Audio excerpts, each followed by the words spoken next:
নমস্কার, আমার নাম অনিরুদ্ধ বসাক। আমি টিএমসির paediatric surgeon and neonatal surgeon.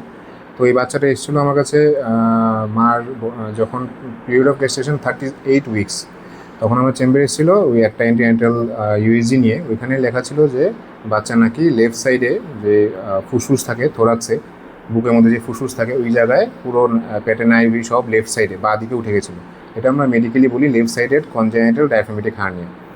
তো আমি যথারীতি ওদেরকে বললাম যে যত তাড়াতাড়ি শীঘ্রই বাচ্চাকে বের করতে, না হলে কী হয়, লাংসটা কম্প্রেস হয়ে যায় এবং ওই লাংসটা মানে ফুসফুসটা ঠিক করে গ্রো করতে পারে না। তো সেই মতে ওরা গাইনোকোলজিস্টের সাথে কনসাল্ট করে জিবি হাসপাতালে ডেলিভারি করালো।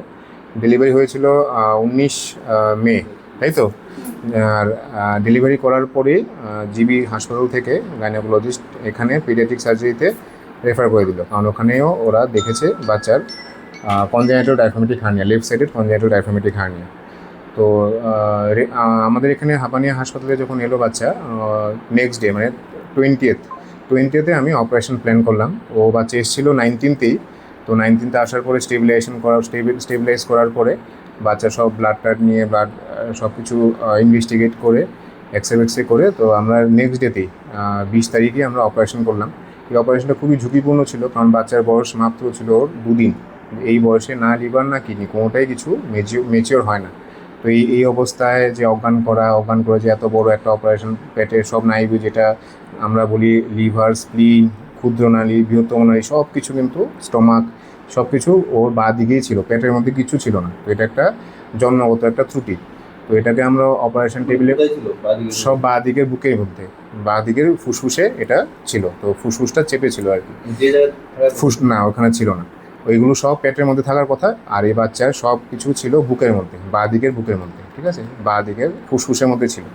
তো আমরা এটা অপারেশন করেছি, মোটামুটি 2 ঘন্টার মতো লেগেছে। এখানে একটা কথা উল্লেখযোগ্য, এখানে যে অ্যানাস্থেসিওলজিস্ট বা অ্যানাস্থেসিয়া টিম যে ছিল খুবই কোঅপারেট করেছে। এই বাচ্চাকে অ্যানাস্থেসিয়া দেওয়াও একটা বিশাল বড় চ্যালেঞ্জ। প্লাস পোস্ট অপারেটিভ যে কেয়ার এসএনসিউতে যে সিস্টাররা যা আছে ওরাও খুব কোঅপারেশন দিয়েছে, ঠিক আছে। তো অ্যাজ এ টিম ওয়ার্ক, এটা অপারেশনের দিক দিয়ে, বাচ্চার বয়সের দিক দিয়ে, প্লাস সবার যে একটা মিলিত একটা কোঅপারেশন, এটা খুব ভালো হয়েছিল। এর জন্য এখন বাচ্চাটা একদম পুরোপুরি সুস্থ হয়ে গেছে। বাচ্চা মায়ের বুকে দুধ টেনে খাচ্ছে, পায়খানা করছে। এখন আই থিঙ্ক আমরা একদিন বা দুদিন, কালকে বা পরশুর মধ্যে আমরা ছুটি দিতে পারবো। বাচ্চা এখন স্বাভাবিকই আছে।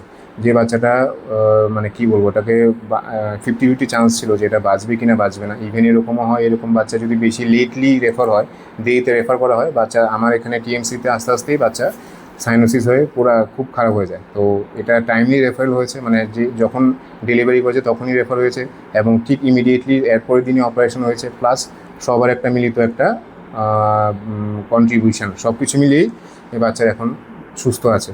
সো এটা শুধু পেডিয়াট্রিক সার্জারি নয়, paediatric surgery, paediatrics, anaesthesia, SNCU sister, OT sister এবং আমার যে সার্জারি যে টিম যে আছে, জেআরএন ইন্টার্ন, সবাইকে আমি ধন্যবাদ জানাতে চাই এবং এদের এফোর্টেই এখন বাচ্চাটা সুস্থ আছে।